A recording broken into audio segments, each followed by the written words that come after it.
Et puis c'est surtout une attitude vis-à-vis des agriculteurs.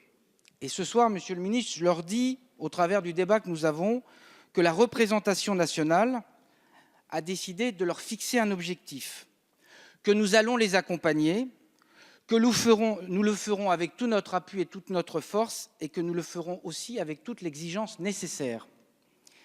Et je leur dis que nous avons fait le pari de la confiance. Et ce n'est pas le moindre des résultats de cette loi et des changements à l'œuvre dans la méthode que celui d'avoir fait le choix, pour une fois, de la confiance et pas de la contraindre. Je dis que la confiance, c'est une exigence pour celui à qui on la donne. Et c'est le message qu'on doit retenir ce soir du débat que nous avons autour du glyphosate. La confiance et l'exigence qui est portée maintenant au travers des agriculteurs et avec l'appui qui sera le nôtre pour faire en sorte qu'on puisse sortir du glyphosate dans les délais que nous avons fixés. Merci. Il faut faire confiance aux agriculteurs. On ne fera pas tout ça sans accompagner et sans faire confiance aux agriculteurs. Et d'une certaine façon, j'ai envie de dire que, parce que nous sommes beaucoup à les connaître, qu'il faut les prendre au mot. Moi, j'entends ce qu'ils ont dit pendant les EGA. Et j'entends ce qu'ils disent à nous regarder dans ces débats. Ils disent laissez-nous, on avance. Laissez-nous, on est prêt à le faire. Laissez-nous au bon sens du terme. Laissez-nous, on a compris le message que les EGA et que la représentation nationale est en train d'envoyer. C'est-à-dire qu'il faut qu'on aille plus vite que nous l'avions peut-être imaginé.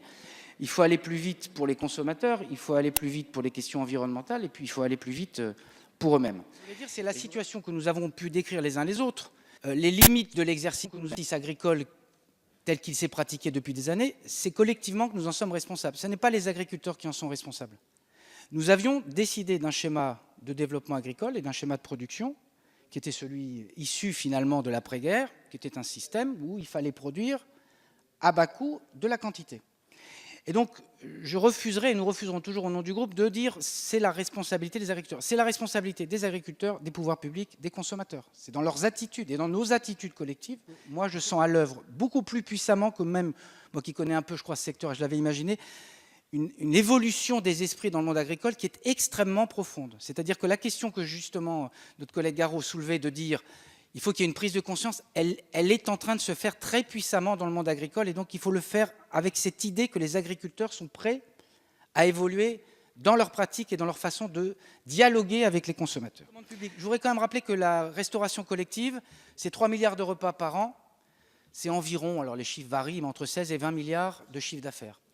Quand bien même nous aurions fait évoluer l'origine des produits, ceux à qui nous nous adressons de 2, 3 ou 4%, vous voyez les 5, 600, 700 millions de plus que nous réorienterions vers le monde agricole. Et donc ça, c'est la puissance de la collectivité quand on l'oriente et qu'on lui dit qu'il faut y aller. C'est bien pour l'exemplarité, et puis c'est bien aussi, je crois que Richard Ramos l'a dit et quelques d'autres l'ont dit, pour la pédagogie. Parce que l'école, le collège, c'est le lieu où on peut aussi faire découvrir des produits, la variété des produits et la variété d'un menu tel qu'on peut le construire.